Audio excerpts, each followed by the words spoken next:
Hello guys! May bagong recipe pinapagawa si Bossy.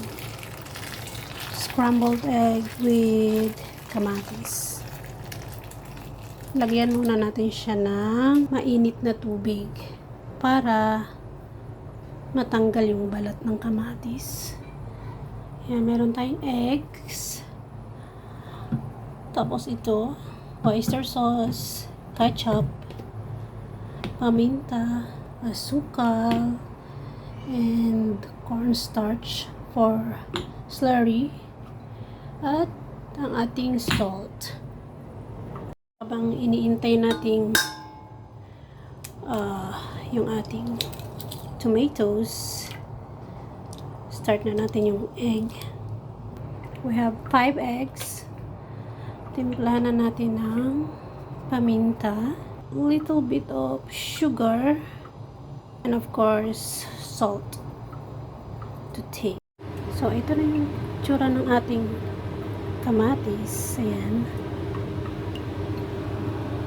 tatanggalan siya ng balat. Ayan, that's why binabad natin siya sa mainit na tubig. So ayan, nabalatan na natin. I-cut naman natin siya. Dapat half cook lang yung ating egg. Yan. Set aside natin itong nalutong egg. Tapos, isa tayo ng bawang.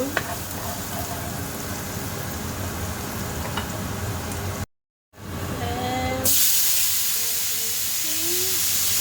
tomatoes.